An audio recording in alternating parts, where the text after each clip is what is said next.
What's up, everybody? Welcome in to a Friday edition of the NCAA Hoops Hour. I am the big man on campus. Special times call for special measures. We move the show up to 12 noon instead of 5 o'clock Eastern. That way we get in on all the early games. We talk about some of those spots and try to find a little of that value as we get our day started here. As the tournament goes on, we probably won't have another 5 o'clock show. This is probably a better time in general anyway. The days of all the card being at 7 are pretty much gone. Saturday, Sunday, it'll be the same way. And then up at Thursday where we have the tournament. So, again, I haven't decided on what the schedule is going to look like. I'm probably going to do a show. I got to figure out the time because the tournament starts at 12 and I'd like to be down at the book by 11. So we'll have to see. We'll have to figure it all out. But that'll be something we'll talk about in the coming days. Please make sure you say hello on the chat. You can find the chat just by clicking on the chat. It pops up as you come into the show. Welcome in everyone checking us out. Do me a favor. Make sure you like the show when you come in here or dislike, whatever you feel like doing. It's really up to you. I don't mind. Hopefully you're having a great day. I don't normally see you all this early, but we are here and we are ready to go. I, for one, have a play early today, which I'm excited about. I'm in a spot that I've been in before, but I like it, and we'll hopefully cash that. But let's get into some of the other games. I'll try to focus on a lot of the early games. I'm really kind of go all over the place.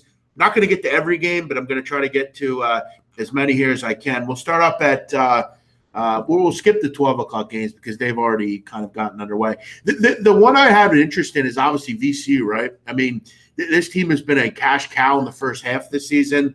The only issue is this is not in their home gym, which is where they do the best work.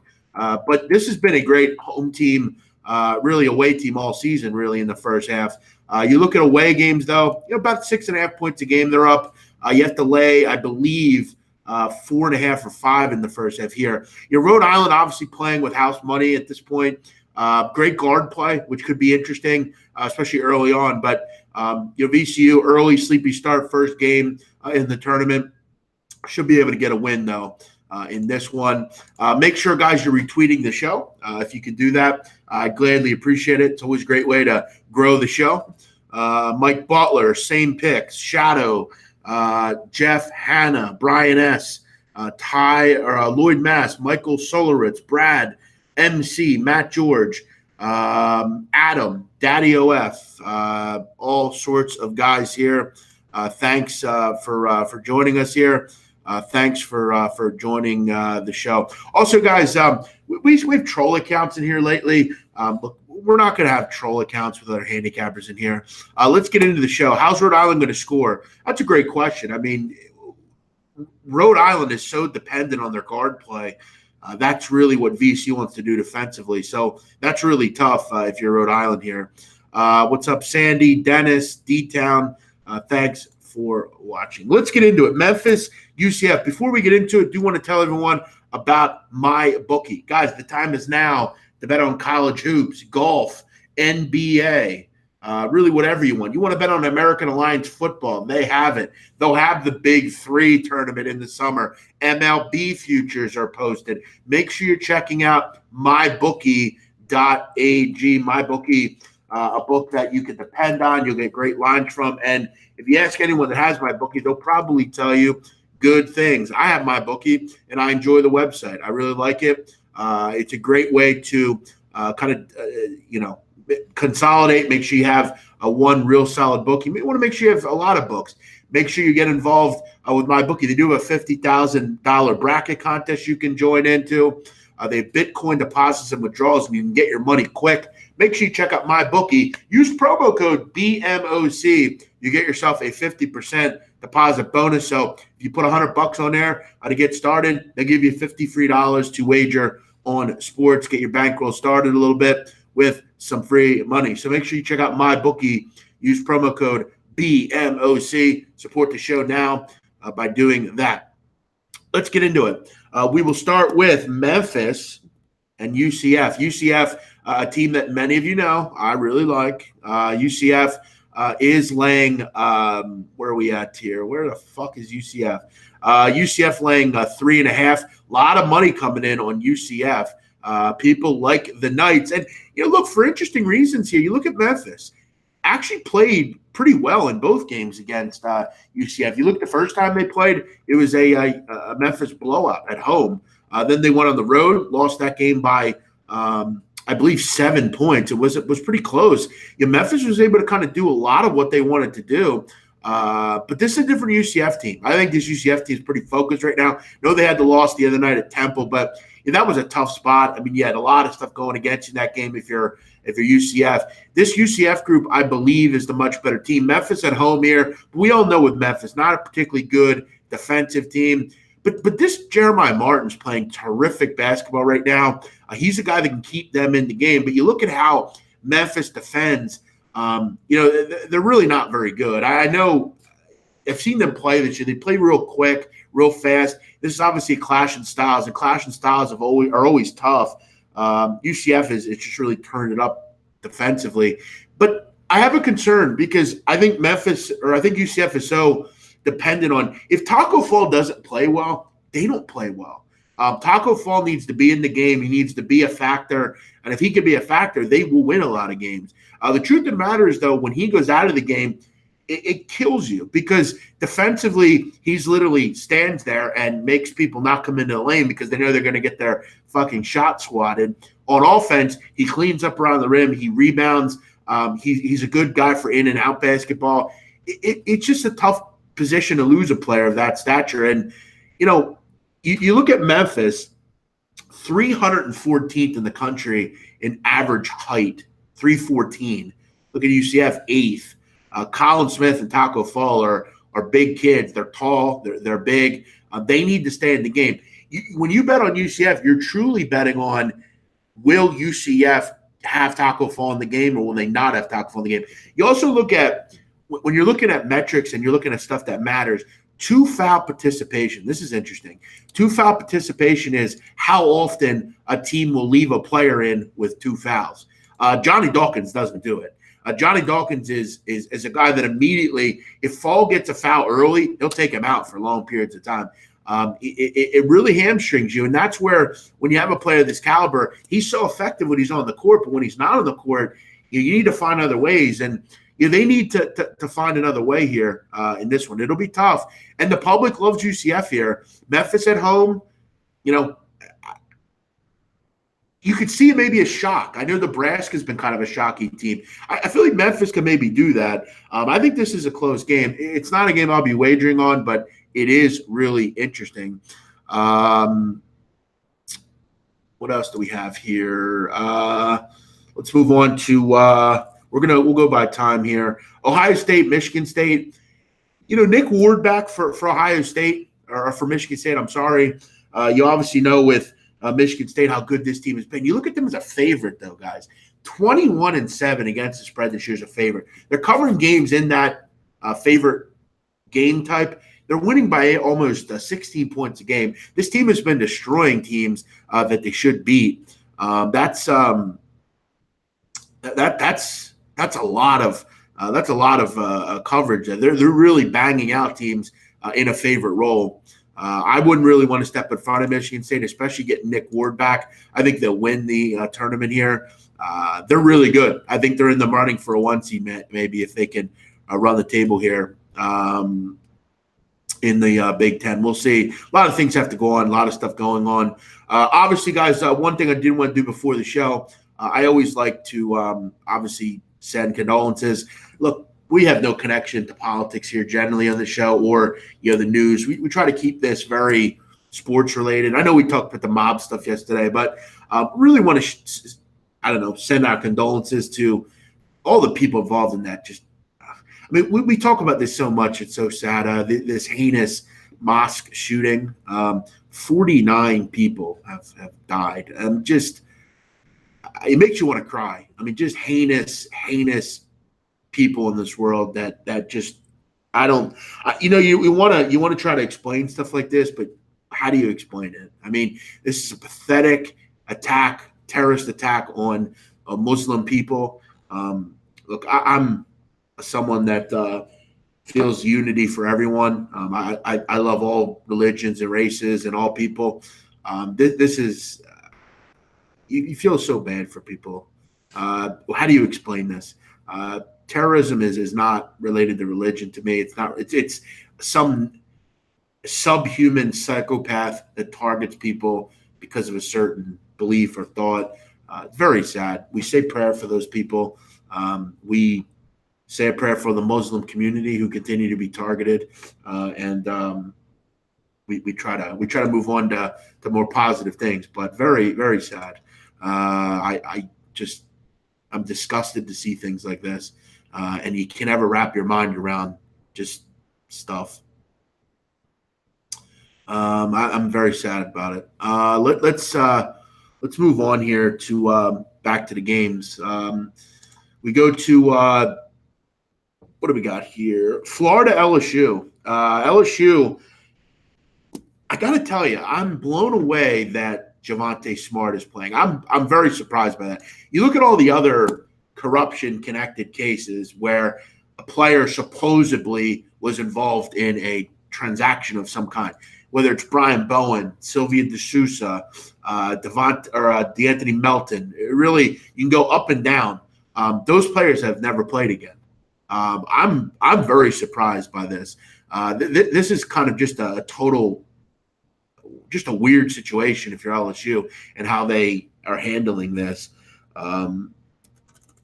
Now, Smart playing, it says he'll play. Will he actually play? I don't know. There is also talk that Naz Reid is still questionable. All these things are important to LSU. And we also look at the fact that, look, Will Wade in coaching. He's going to be on the sidelines, which is definitely a concern. Will Wade's a good coach for whatever you want to say about Will Wade off the court. Will Wade is still a good coach. And him not being there in the first round of an SEC tournament obviously hurts. But you look at Florida. In both games this year against LSU, played well, really played well, actually. We need to remember that the big problem that LSU has is, they win a lot of close games and they're always, always find a way in this kind of thing. But this is a team that I still think is not very good defensively.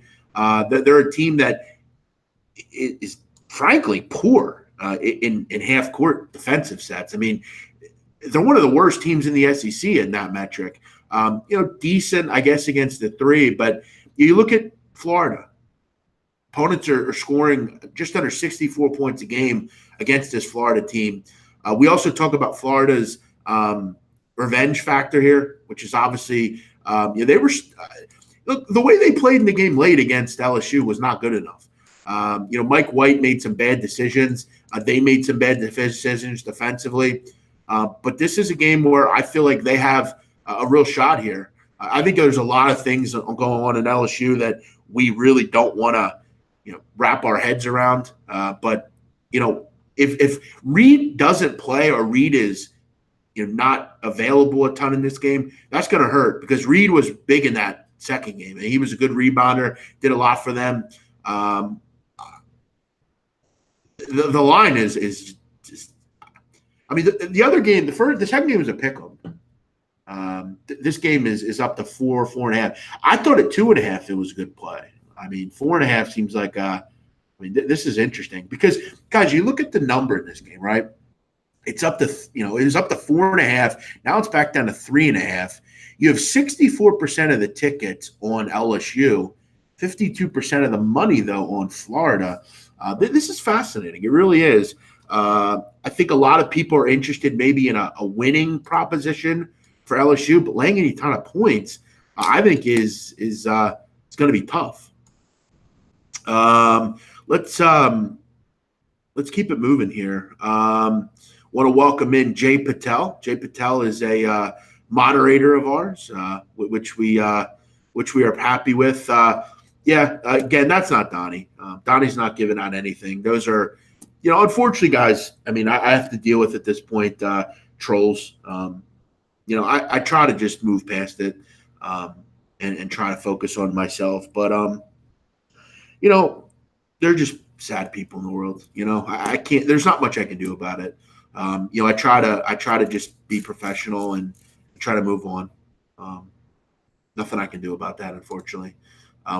We just try to hide the bullshit. There is going to be a point, guys, where I'm just not going to do content on here anymore. It's that simple. I'm not going to. I don't like to hurt others. And it's a shame that one or two people are going to ruin it for everyone else. But or I might just go to Periscope totally, because Periscope is very easy for me to block people, and I don't have to deal with bullshit. Or I just might go to Patreon and make everyone, I don't know. I'm not going to really change. There's nothing I can do about it, unfortunately. I do appreciate, though, the support of those guys to continue to support what I do. And they say they hate me, but they still follow and give out all my stuff. So that's okay. I mean, they'll have to deal with people down the road. They'll have to deal with someone someday. I can't prevent how people feel. So thanks for watching either way. Let's keep it going here. Let's go to an interesting game down in the SEC tournament, Auburn, South Carolina. This is an interesting game, Auburn. We all know Auburn is very good shooting the ball at home. I've talked about how good this team is at home and on the road. Now, they're not on the road per se, but they are on the road. They're not in their home gym today. You look at on the road this year, guys, this Auburn team, 33% from the three-point line. You look at home, that number goes up considerably to almost 42%. This team is a totally different team shooting the ball away from home. You also look at the fact that the Gamecocks are first in the SEC in three-point defense. This is a very good defensive team guarding the three-point line. This is a concerning spot if you're Auburn. I've looked at Auburn as a pretty disappointing team for the most part. Auburn's not going to really be able to exploit much because they're not a good rebounding team. They don't really do much other than shoot the three. They don't really have creative offense in the half court, and they don't get to the foul line a whole lot. Auburn is a team that I think is going to have to figure out a way to score inside today, and that's not something where I'm willing to lay 8 points with. I mean, that's just a tough thing to do. You have a good matchup here. South Carolina obviously always finds ways to make it interesting in March, and you kind of like the matchup here for the Gamecocks. You have to figure Chris Silva will be a big factor down in the post. You're going to need Gravett and Lawson to play well. Those guys are important in this game. But with a team that's so dependent on the three-point shot, their inability to shoot consistently on the road and such a great three-point defense South Carolina maintains. I mean, you guys look at this factor. South Carolina this year in the SEC are allowing opponents to shoot 31.5% from the three-point line. That's incredibly efficient. That's really good defense.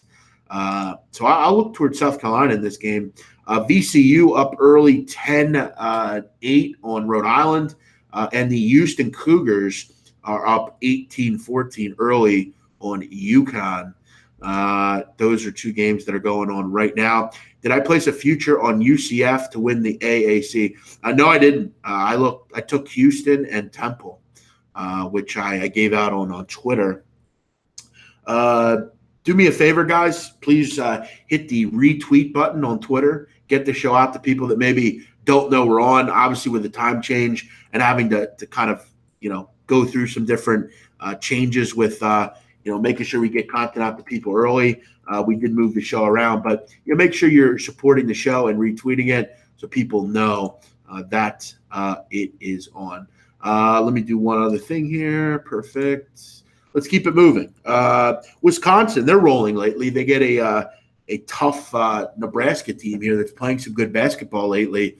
But you have to wonder how long this will continue for. I mean, you have to figure tired legs are going to catch up to Whiskey's opponent here sooner or later. Nebraska, this is a bad matchup if you're a tired team. Wisconsin can really wear you down. I mean, this is a tough game for Tim Miles in Nebraska. We all know this team is not particularly mentally tough to begin with. In their face of a team that's going to slow them down, make them play defense. work the shot clock. This is always a tough team to play when you're tired.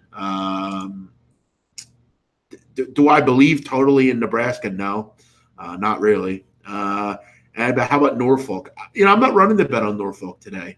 I think they'll win. I think they're going to win that conference. But this is a Howard team that is giving them trouble.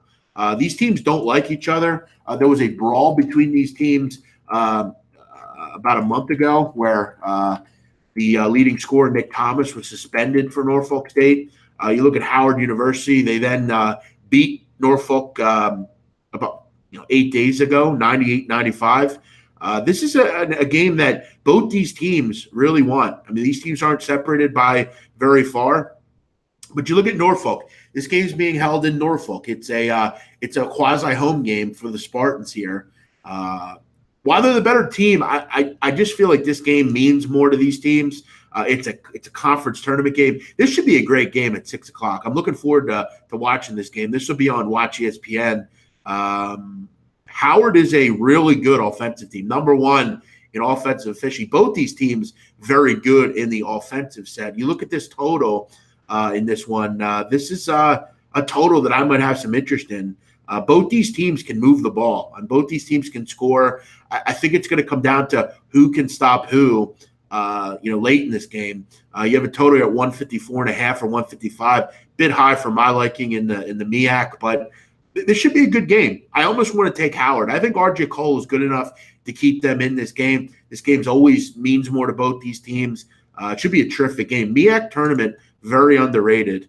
Am I leaning towards Old Dominion? I think Old Dominion will win. I'm not crazy about running to lay points with them there, though. I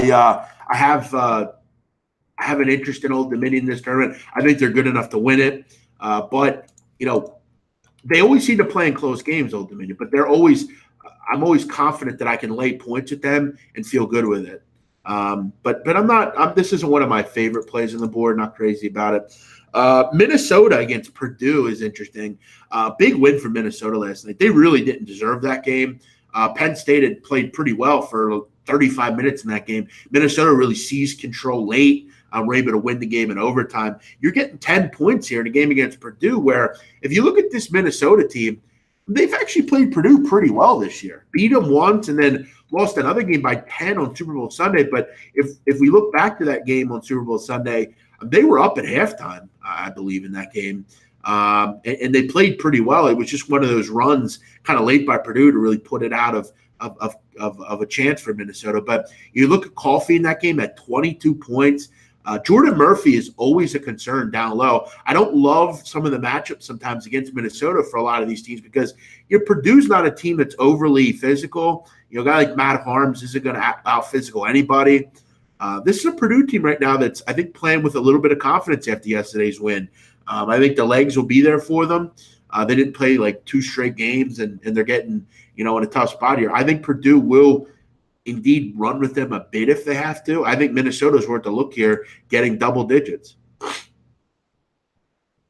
What else do we have here? North Carolina A&T, NC Central, another game in the MEAC.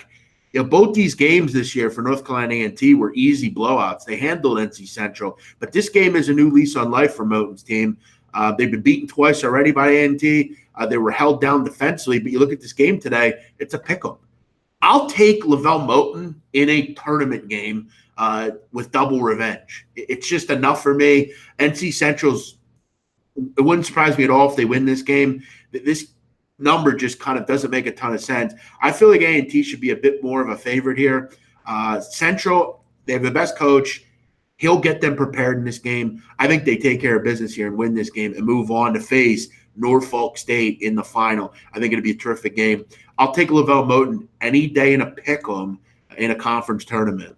Any thoughts on Prairie View A&M? No, I have no thoughts on Prairie View A&M. What else do we have here? Dean Wade out for Kansas State tonight. I don't know how many people here watch K-State on a regular basis without Dean Wade, but Dean Wade's pretty important. He is their best rebounder. He's takes the second most shots on this team. He's pretty critical in the half court, frankly. It's that simple. And while they get Cartier Diarra back, Dean Wade's a big factor. Iowa State is a team that really has been a tough team to figure out. They had some real defensive issues at the end of the season, but then they go out and they beat up Baylor yesterday and beat them by 17. It was a weird game for Baylor. Everyone shot the ball well. They had 13 threes in that game and really held Baylor down all day. It was an impressive win, and they held them to 66 points, which is hard to do. Baylor, a pretty efficient offensive team. I wonder about K-State without Dean Wade. I don't know how good they are. And while I like Brown and Snead and Diarra, I think Dean Wade's a lot more important to this offense than meets the eye. And he does a lot of good things around the rim. He's terrific from that 15-foot range, and he's really critical in the half court. You look at this number. It's moved up considerably with the Dean Wade news. I got a feeling Iowa State's going to make something happen here. I have a feeling they're going to win this tournament. I don't know why. They look like shit at the end of the season, and they're going to somehow put it all together and find a way. You look at yesterday's game, Shaq 18, Horton Tucker with 21, Halliburton with 13, Wigginton with 16. I mean, they were very balanced, really balanced. They're good from the line, didn't turn the ball over. That's what you love so much about Iowa State. And that's what you love about Steve Prom's teams. They don't turn the ball over. I mean, he always brings in great guard play. They're 26th in the country in turnover percentage. They don't turn it over. They don't make mistakes. I think Dean Wade being out hurts a lot more than meets the eye. So, I appreciate all the people in here. Thanks for watching. As always, we do have obviously a new time, so numbers are a little down here lately. Any opinion on West Kentucky Southern Miss? Do I like the Hilltoppers again today? Yeah, I think I do. I have a feeling it's going to be West Kentucky Old Dominion in the final, and we'll see if West Kentucky can not fry mentally and find a way to get the job done, because Old Dominion has beat them at their own game this year. They found ways to break them down basically and win late, and that's where for Western it's been tough this year. They haven't found ways at times to close games. We remember the first time they played, West Kentucky had a 21-0 lead and lost. They are a mentally weak basketball team. So, yeah, I think they'll win today, but I'm not liking them long term. UL Monroe, Georgia Southern. UL Monroe has been a team that has been very new to me. Not new to me, but close to me lately. The last two nights, I've backed UL Monroe totals, and I've went 1-1 with them. I won Tuesday night. I lost last night. You look at tonight. I'm not going back to the well tonight. I just, I wanted to go kind of somewhere else, but I still wouldn't disagree with playing them over again. UL Monroe is a team that is an over dream. They're terrific offensively. They're one of the best three-point shooting teams in the country. They're top 10 in that metric overall. And they go really fast on defense. They speed you up. They play with a lot of tempo. And defensively, they're very poor. It's just that simple. They do nothing well on defense. In fact, they're ranked 12th in the Sun Belt in defensive efficiency. They just don't do anything well. The one thing I like about them, though, is they get out, rebound, and go quick. You look at this Georgia Southern team. Number one, okay, guys, number one in average possession length in the conference, 9th in the country tempo-wise. This is a game where you really want to probably go back to the well and take the over again. Two offenses that have no trouble scoring. And in fact, I considered this one. I just kind of wanted to go a different way. I liked another game a little bit more than this one. But this is what I had my eye on again. Kind of going back to the well with another over with UL Monroe. Last night, I had an over with Coastal and UL Monroe. UL Monroe put up 80. They did their job. Unfortunately, though, in the second half, Coastal Carolina had 19 points in the second half. 19. All right. The teams who lost both regular season games have covered in the conference tournaments an amazing clip. Might be record-setting. Yeah, and I think that's why NC Central has some real value tonight. Grand Canyon against Utah Valley. I like Utah Valley. I just don't like them defensively. I don't think they're good enough defensively in this tournament. And I think Grand Canyon is going to find a way. I think they're going to get to the final. I think they're going to give New Mexico State a hell of a game. At 5-1, I think they're worth it. I like Grand Canyon in this spot. You always obviously love Grand Canyon at home, but if Utah Valley's not making threes, they're not going to win many games. They're a great offensive team, but this is a Grand County team that can really slow them down, play at their tempo. I think Utah Valley is downright. I think they're bad defensively. Duke lost twice, exactly, and that's why tonight I would probably back them. I think they continue to send messages tonight. Colorado, Washington. I was pretty surprised at this number. In fact, I thought it was a little bit too low. Washington only laying 2.5 here. This Colorado team's playing great basketball, and this Washington team, all due respect to Mike Hopkins' crew, they're not playing particularly well.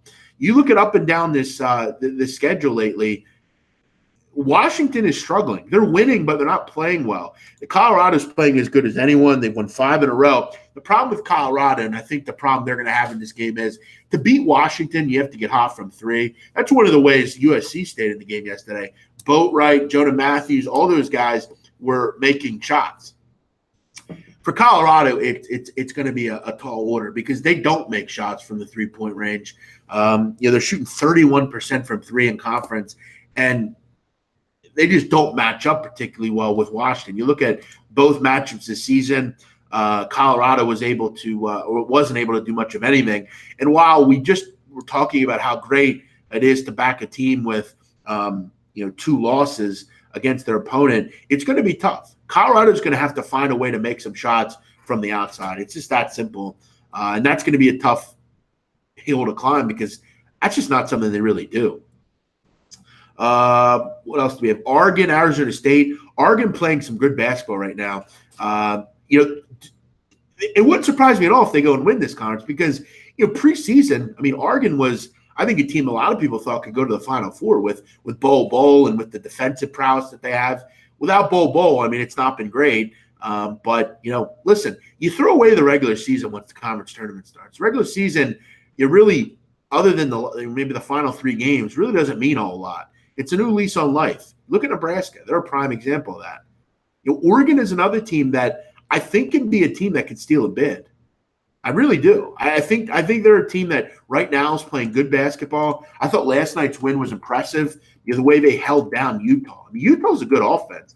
You hold them to 54 points. That's impressive. Last 3 games, they've held every opponent under 55 points. And in fact, only one team since February 23rd has scored over 55 points. And that was Washington State, who scored 61. So this team defensively is really playing some great basketball. I think Oregon is a team to kind of keep your eye on as we head into the end of this conference. But you look at Arizona State, one thing they really love doing is getting to the foul line. They are integral. Lugan Stewart is great at doing that. You look at nationally, 7th in the country at getting to the foul line.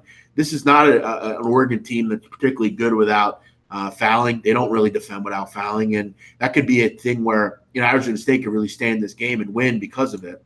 What else do we have here? Are you attending the Meek Mill weekend show? No, I'm not attending any Meek Mill show. Xavier's a live dog today. I got them +7, and I think they can win outright. I don't disagree with you.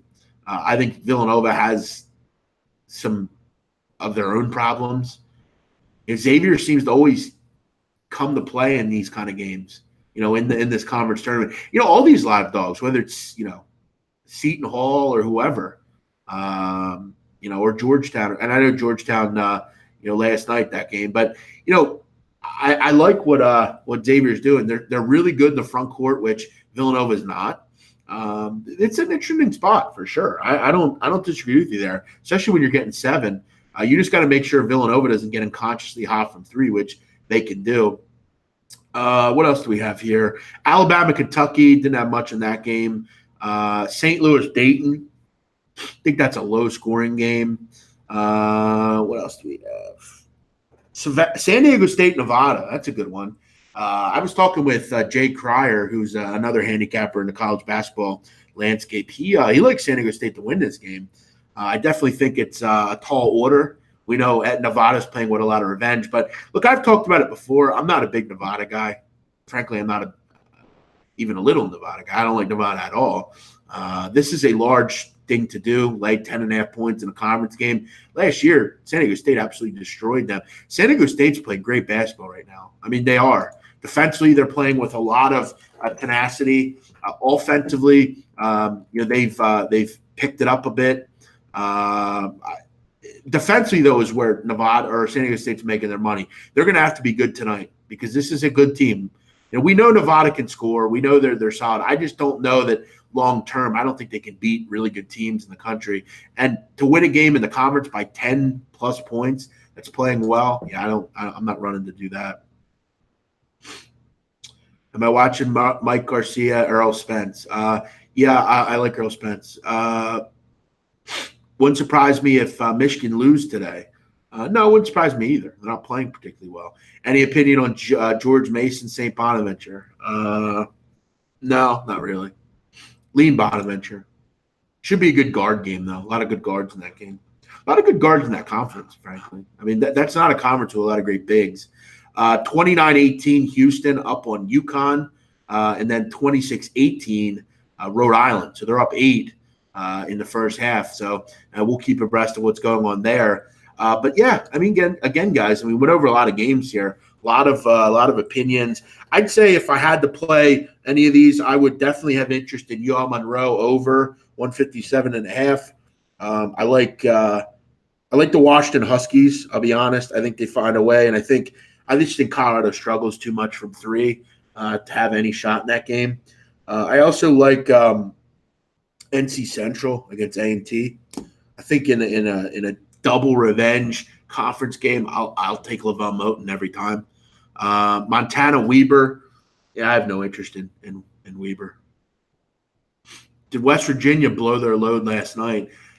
Yeah, I mean, you keep thinking they're going to blow their load, and you thought they did it the other night, and they found a way. I'll tell you what, Derek Culver is going to be a really great player. I mean, he is really good, even as a freshman. What a terrific find! And that, look, that's what makes Bob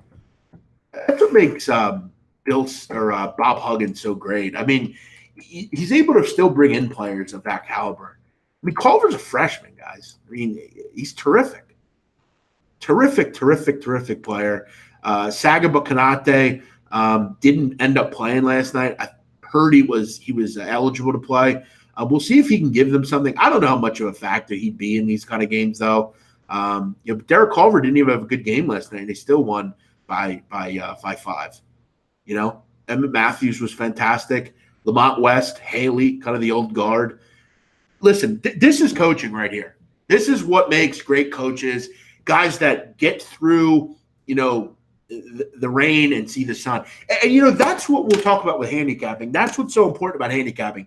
The great ones always find it again. And I'm not saying I'm a great one, but I always strive to be a great one. And I've had a struggle, picking games, but I think from a long-term perspective, I'm one of the best in the business at college hoops and at other things. So, the best find their thing again. And for Bob Huggins, he had a bad year. I mean, let's be real, guys. I mean, Bob Huggins team hasn't been good this year. They've had all sorts of personnel issues, whether it's Kanate being out for the whole season or losing, a guy like Wesley Harris or Issa Ahmed. This team has been able to find their way through, and this is what makes a great coach. It's just that simple. He's a guy that he just finds ways. I mean, it's impressive, man. It's really, really, really impressive. Great work by Bobby Huggins. Man, a lot of trolls in here today. Find a job, guys. Find a job, will you? Go ahead and be a productive member of society, guys. That's all I can hope for you. I pray for you. Look, every night I go to bed, I pray for people that are lost. I pray for in their heads that they find some kind of positivity. I hope these people, and I'm going to continue to pray for these people. Obviously they're not all mentally there. You feel bad for them, but the best thing we could do is just ignore them and move on. But we pray for those people. We hope that they can find some sort of solace. Yeah, Montana has struggled, and again, without a who knows what they can do? I mean, who knows? Not having a player of that caliber hurts. And again, I still think they can do enough to win this conference, but covering numbers is going to be a lot tougher. So yeah, I agree with you there with the Montana comment.